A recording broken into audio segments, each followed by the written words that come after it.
Good morning, good afternoon, good evening, whatever time it might be if you're listening with me live or if you're with us later. So glad that you're here. Man, it's exciting to be with you on a Monday morning.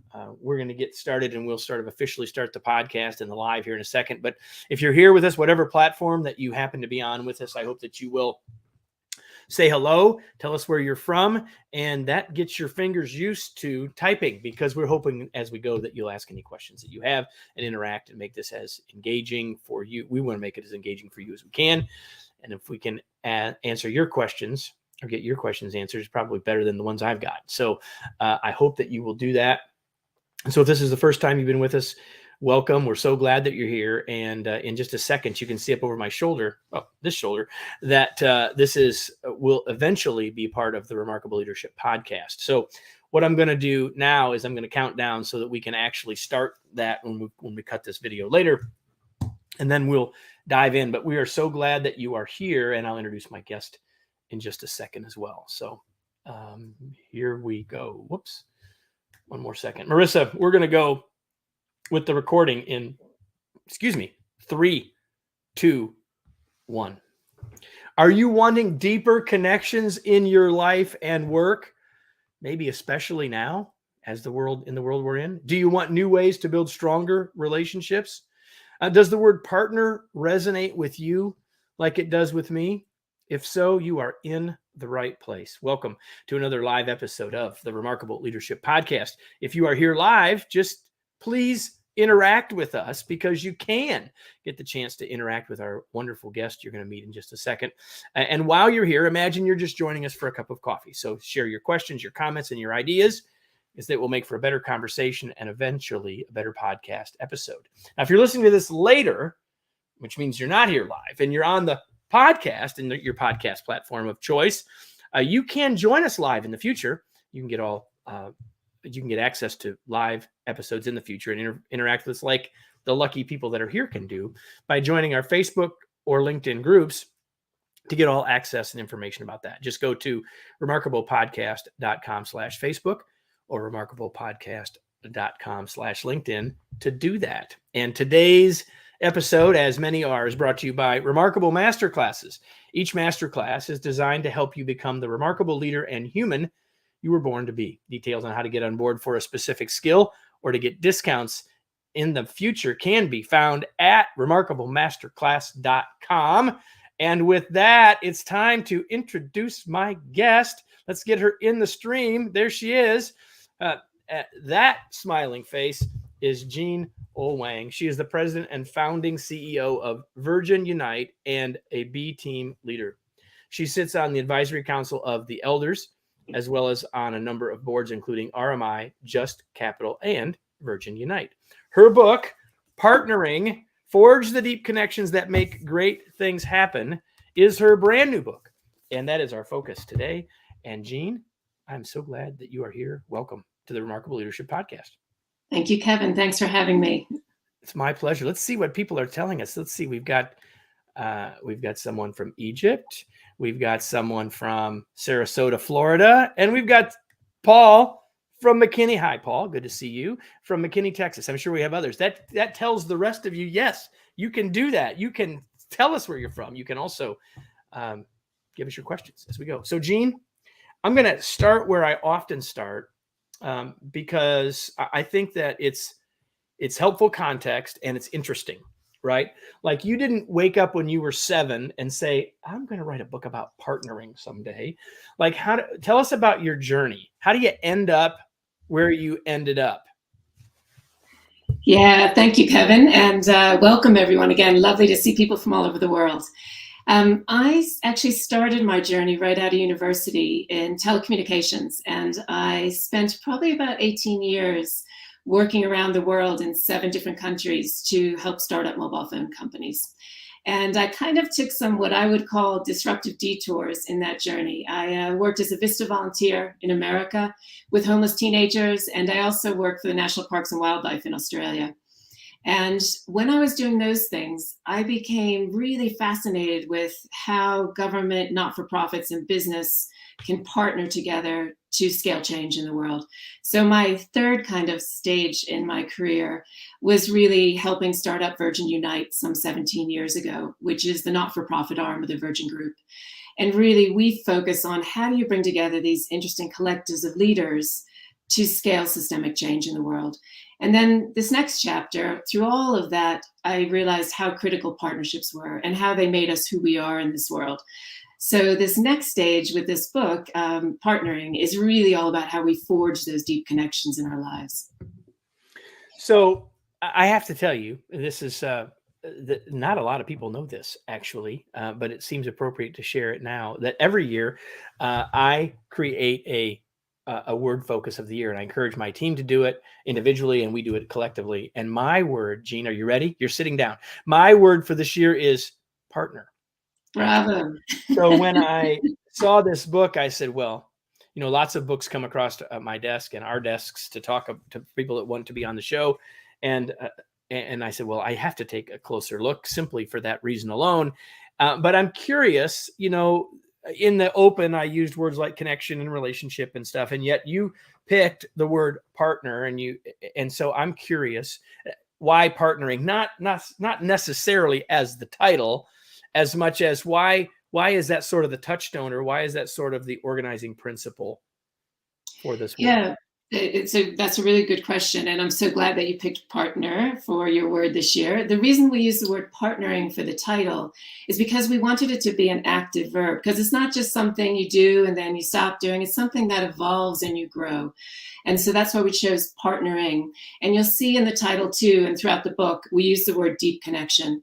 Because what we really uncovered through this 15 years of exploration of some of the greatest partnerships and collaborations in our lives is that it's this handful of deep connections that make us who we are in this world and allow us really to become our best possible self, and are also the secret to how we collaborate as human beings. So you'll see that word deep connection.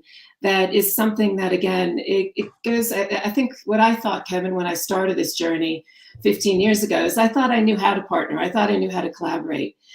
But what I've learned through this journey is how little I knew, and how much I had to learn. And, you know, I sat in this meeting the other day. It was a meeting with a bunch of climate scientists, a bunch of global leaders, political leaders, and the topic was around how we solve climate change. And I started to count, and they mentioned the word collaboration 50 times. But in the room, they were doing anything but that. They were talking over each other. They were trying to be the smartest in the room. It got to the point where they were undermining each other. And at that moment, I realized just how far away we are from really understanding how to collaborate. You know, I want to step back. You said something that is really useful and interesting that isn't even really about partnering. You said, based on having read this book, and I know that it's a 15-year journey for you to get to this book, so you certainly have learned a lot along the way, and you said that. But you said something I think is really interesting, and that is that I thought I knew how to partner, and then I learned a bunch more and learned what I didn't know. I think that that's a true statement for us in our lives. That's a profoundly useful thing for us to recognize. Like, my guess is that someone who sort of realized that partnering is an important big deal probably was pretty good at it before.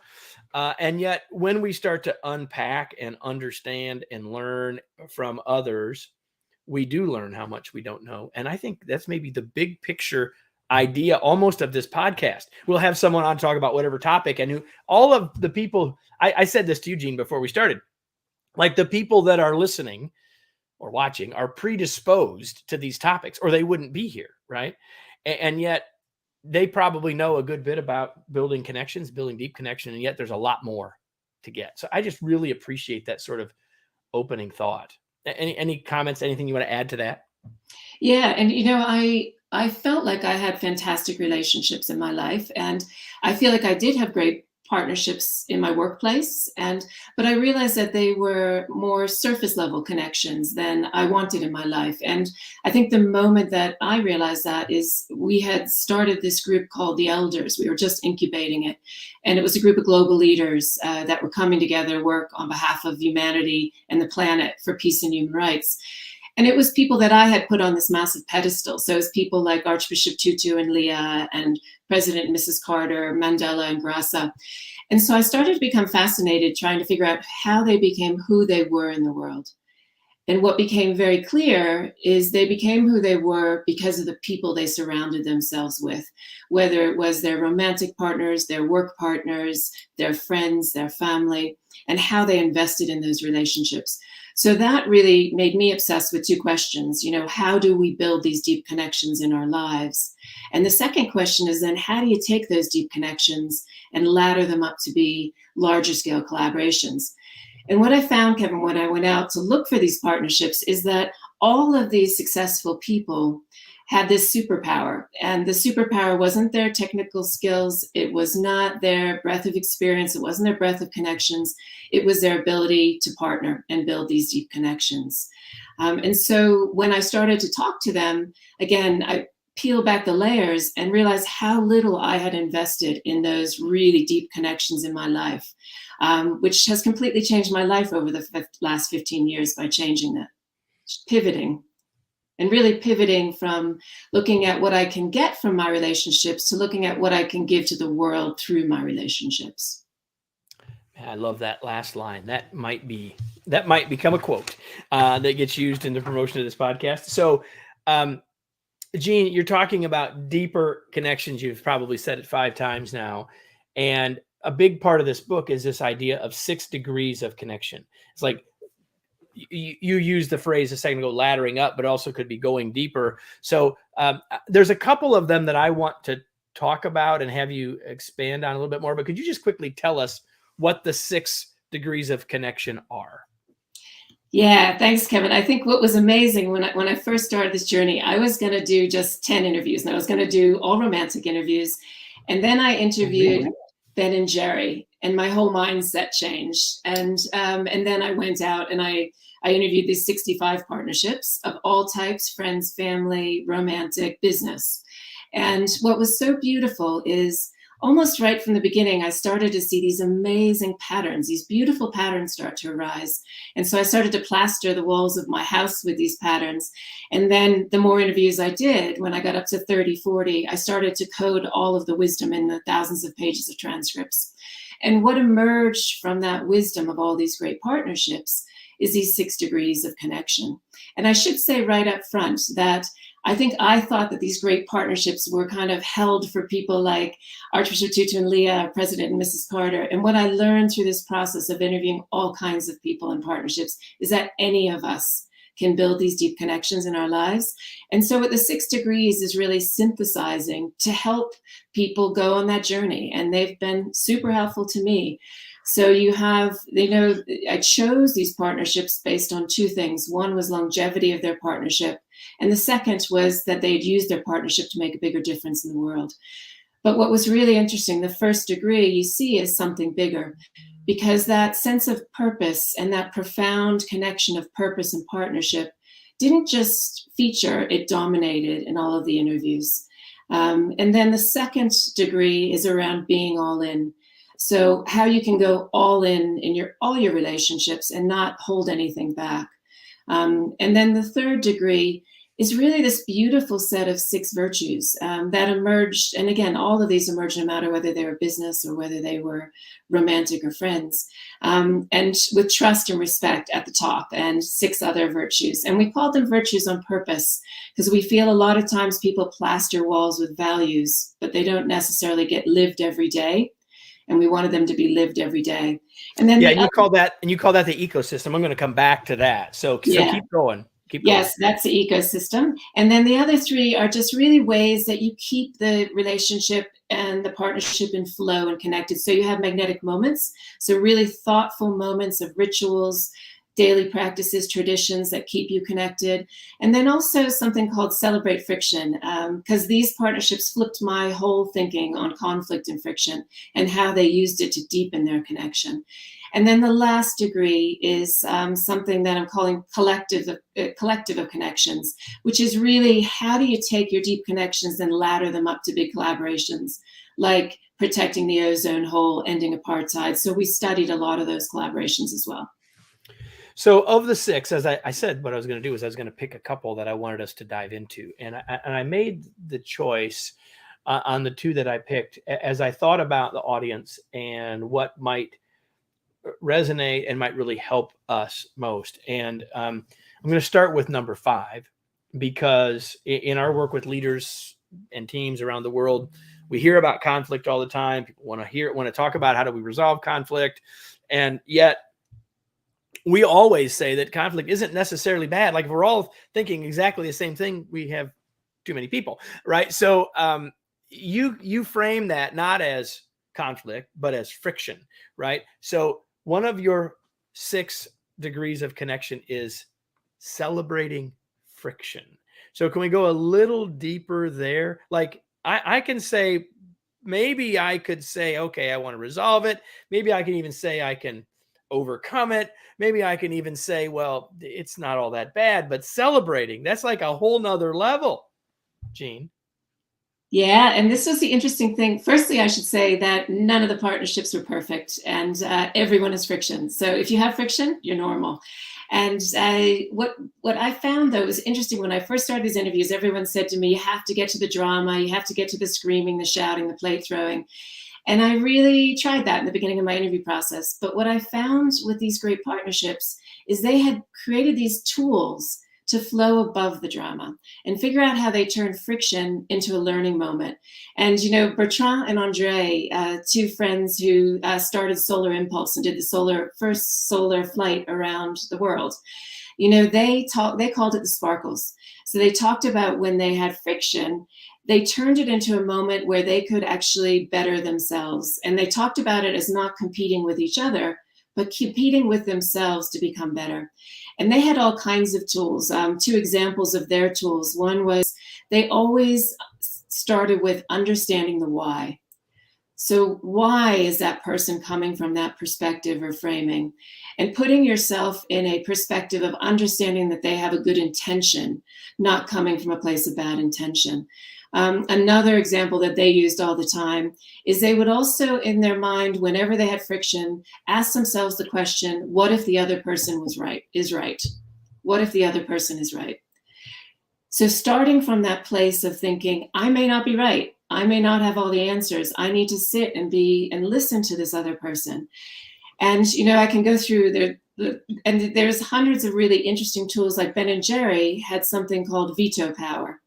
So if they ever got in a conflict that was potentially going to destroy the friendship they held at the highest value, so they would be able to have veto power and stop the other person from going in that direction if they really felt strongly about it.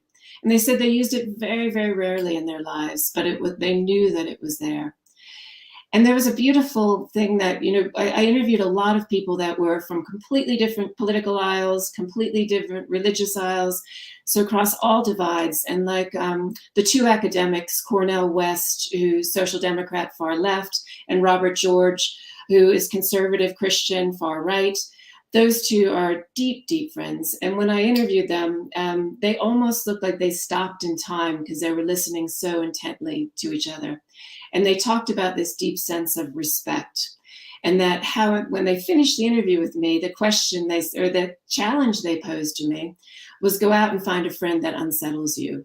So go out and find and find a friend that unsettles you.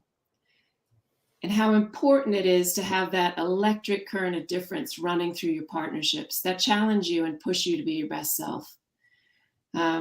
But this one, Celebrate Friction, again, I could go on for hours because there was 12 incredible tools. But one of the most important ones was also just keeping things in perspective. Like a lot of them use the language, remember the other 99 things about your relationship and your partnership. Or 2 incredible partners, Derek and Beverly Jobert, that work with big cats in Africa. They said that anytime they had friction, they kept in the back of their mind, would this be in our memoir when we're 90 years old? How big of a deal is this really? I picked this one for 2 reasons. And I led with the first reason, which was, the whole thing about conflict and how people feel about it and how much challenge people have with it. But the other reason that I wanted you to talk about that one is you sort of hinted at it near the end here. And that is that there's so much in our world today, maybe more than ever, where if we don't agree, then we can't like each other, right? And you just straight up, and there's other beautiful examples in the book of that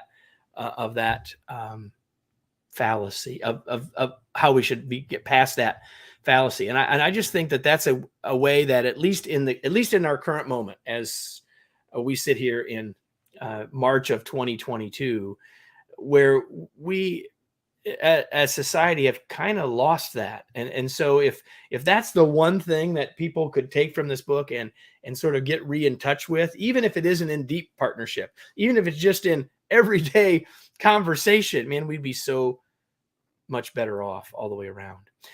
The other one of the six that I wanted, anything you want to say about that before I go on? Yeah, You were sort of looking like, oh, I should let you back in on that. Go ahead. I couldn't resist. I'm sorry, because this is such an important point, particularly in America right now, and everywhere in the world, actually, with what's unfolding in Ukraine.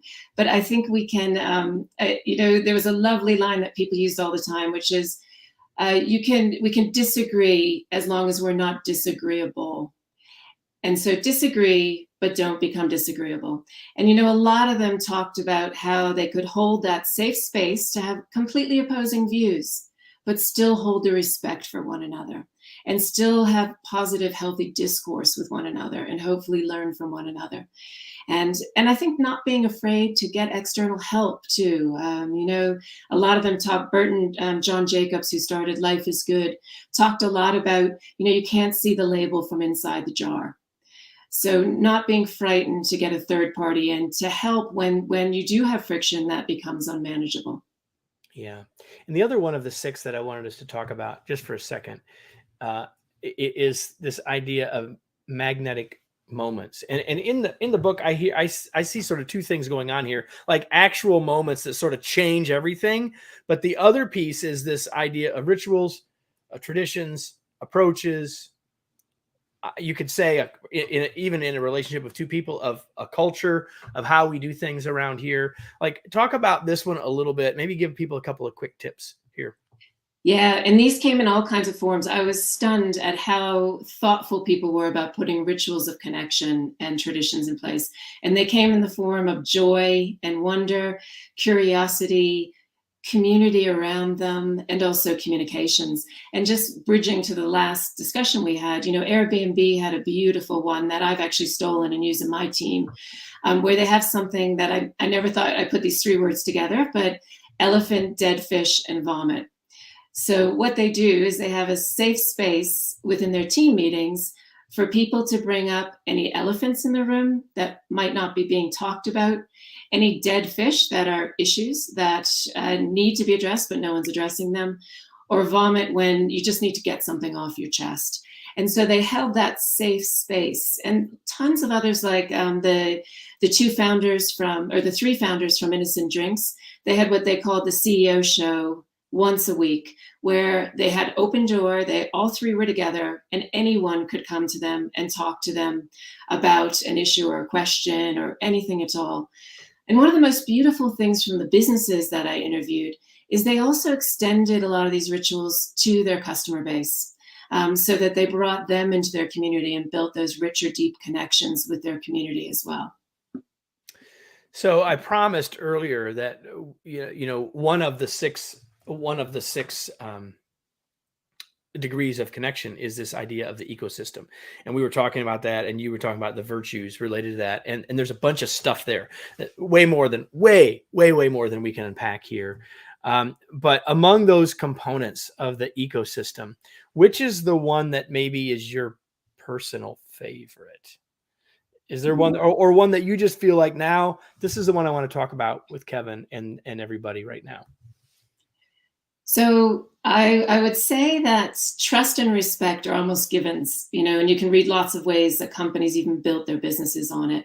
But I guess one that I'd love to talk about right now is shared generosity, because it featured so much in the interviews. And it was a beautiful sense of how people come together, and they also link in the humility. And there was another one called shared humility. And people coming together and realizing that they don't have all the answers or the skills. And they showed that shared generosity in all kinds of ways, like these amazing brothers, the Delhi brothers, who had something called Golden Palm Investments across the African continent. They've built shared generosity deeply into their company. So, for example, they have shared prosperity, where everyone in the company has shared ownership of the business, right down to the person that cleans the windows, the person that does the reception area. They also have this sense of shared just generosity with each other, which was actually born out of their mother, who they called the CEO of Us. And she had this amazing ritual where she had them every night look at themselves in the mirror and ask themselves, what have they done to improve someone's life that day? And she also had this amazing ritual where she rewarded them all together if one of them did something amazing, but she also punished them as a collective if one of them did something wrong. So it was this sense of collective and collective generosity, and that flowed through, again, all of the interviews in some way, shape, or form. And like the one quote that I love from Richard Reed, one of the co-founders of Innocent Drinks, said, you have to look at this as how you build Legos, not puzzles. And what he was talking about was that shared generosity of understanding different skill sets and celebrating and leaving space for them. And if you have a puzzle, you have everyone fitting perfectly into the puzzle with the same skill sets. When you have a Lego structure, you build on it, and you have the shared generosity and respect for everyone's skills in the company. And sometimes it can get a little bit wobbly when you get into moments of the difficult structure, but then it builds up and something much more extraordinary than you could ever do on your own. So now I want to ask you a question that we would never have thought to ask, well, a little more than 2 years ago. Like in a lot of, some of the interviews that this work is based on are romantic relationships, and many of them are people that are working together side by side. What is your advice or thoughts about doing this, trying to build these levels of deep connection virtually? Do you have thoughts about that? Yeah, and this is a super important question for the world right now. And thank you for all the work. I know, Kevin, you're doing a lot of work in this area. I would say one of the most important things is that degree around magnetic moments, because what you have to do is almost over-index on that to stay connected to one another. So like I know personally, we found as a team that we just over-indexed on the amount of times we were connecting. We still even do it today. We started at the beginning of the pandemic, but we have check-in points throughout the week. We have many more team meetings than we did before. And I think that has been really important. And also not just having just check-in points, but having celebrations on that and doing things that are wacky and fun and silly and coming together to really connect, but also having points of places where people can really share and be vulnerable. And I don't know about you, Kevin, but one of the things that we found as a team is we actually became more connected and more vulnerable going through this together. And having those magnetic moments was super important, and coupling those with that ecosystem of virtues so that you have that respect and trust for each other. And you work harder at deepening that when you're not able to see each other face to face. Well, we'll do that, work harder at it, but there's a role for the leader to make sure that that's seen as valuable and important as well, right? Without question. I think there's, of all of the things that we could say about the pandemic that we won't say today, of all the things we could say both positive and negative, one of the things, I think you're right. When we have a shared experience, it gives us a place and a space from which to share that experience. And if we've created some safety around that idea of creating that shared vulnerability, I think has certainly been true. As there's certainly been that opportunity, and that opportunity still exists, I think, for us moving forward. So, Jean, before we start to wrap this up, and we're talking, if you missed the start, we're talking with Jean Oelwang about her great book, Partnering: Forge the Deep Connections That Make Great Things Happen. Is there anything we didn't talk about that maybe you wished we had? I think just following on from your last point on the shared experience, I think that's where that first degree, something bigger, is so important. Because again, what I saw with our team internally, what I saw with all these interviews, is that having that clear purpose and that something bigger that you're driving towards as a team or as a partnership. And it doesn't need to be one specific purpose. It could be multiple purposes, but having that something bigger keeps people motivated, keeps them wanting to work together, and it keeps them loving their jobs. And, we all talk about the great resignation right now, but if someone comes to work feeling part of something bigger, there's no stopping them. And working They're not resigning from that. I'm here to tell you. Yeah, it's a wonderful, and so I guess the one thing I'd like to reiterate is the importance of having that purpose and having a really clear purpose that people understand and that they can run towards. And it also helps lift people above. There's no time for politics anymore, no time for drama. If you're working towards something really big, it just lifts you out of that. Yeah. And so that's the one thing I would add is just making sure all of us in our teams, particularly right now in the world that needs it more than ever, has that mission and that purpose at the center of all we do. One of the many great pleasures, great benefits for Kevin personally in doing this, and people sometimes say, well, why would you keep doing this 330 episodes in, or 331, I think we said, Gene, is that I get the chance, and I think for all of you who are watching or listening, the same, you get the chance to really see people who are passionate about their expertise, that are passionate about what they've written about or what they're doing every day. And that is so awesome to see that, to be reminded of that, maybe to be lifted back to our own in that moment of seeing it in others. And yet I always like asking this question. Okay, putting that aside, Jean, what do you do for fun? Yeah, it's hard to put that aside because I think I know, because you want to say, well, I love my work, and I get all that. And no, but some of the most I get that, right? But 2 hours of an interview with Ben and Jerry laughing really hard was really fun. But okay, so the other thing that I absolutely love is I love being in nature. I love scuba diving, and I love learning the curiosity about nature. And I don't know how many people on this call know that a horseshoe crab saved all of our lives because its blue blood is the thing that they use to test the vaccines. So I just love the amazing things we can learn from nature. And I really believe that Mother Nature is probably the world's greatest entrepreneur. Oh, Mother Nature is the world's greatest entrepreneur. There's one for us all to think about. So now the question I ask everybody, and the only thing I told you I was going to ask ahead of time, and that is, what are you reading? And you said you had a couple things. So one of my favorite books from the last year was The Overstory by Richard Powers, because I think he just weaves a beautiful story about the environmental crisis, the planetary crisis we're facing in a fictional book, which is a difficult thing to do. And then the book that I'm reading right now, which is giving me even more hope in humanity, is Humankind by Rutger Bregman. A beautifully, beautiful written book where he's just going through and looking at we tend to focus on individualism and, selfish pursuits. And we think that that's what humanity is all about.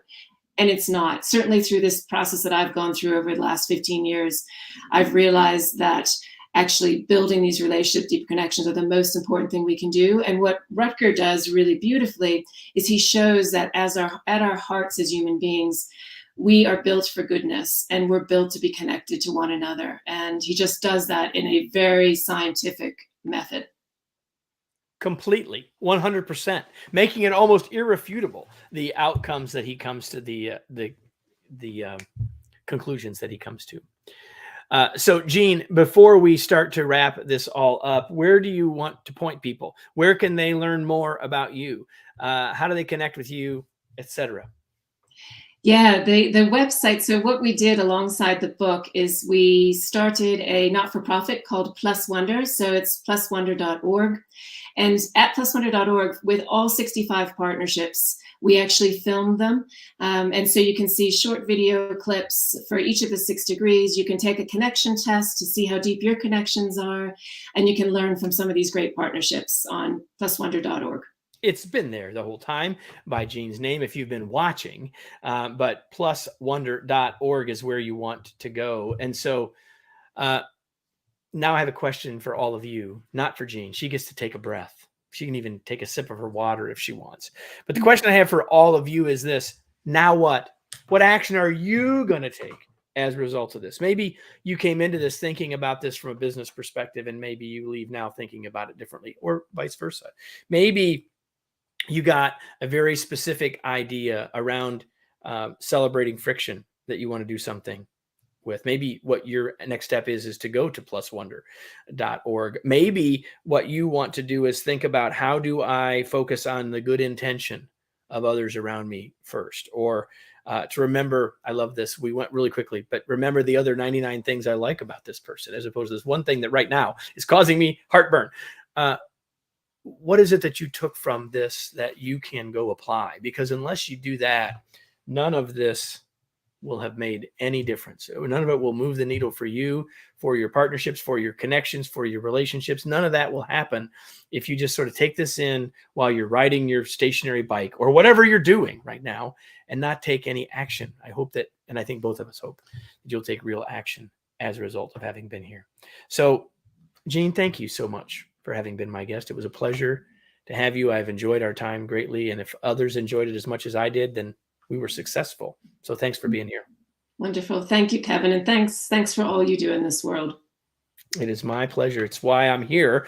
And man, I am so glad that all of you joined us. And I'm betting that if you've listened to this start to finish, you're glad as well, but which means that you need to come back next week, right? Because we're here every week, most every week here live and the same, whatever channel you're watching on, but certainly on the podcast. If you're listening to this every week, there's a new episode, and every week I hope that you'll come back and join us for another episode of the Remarkable Leadership Podcast. Thanks, everybody. Thank you, everyone. Thanks, Kevin.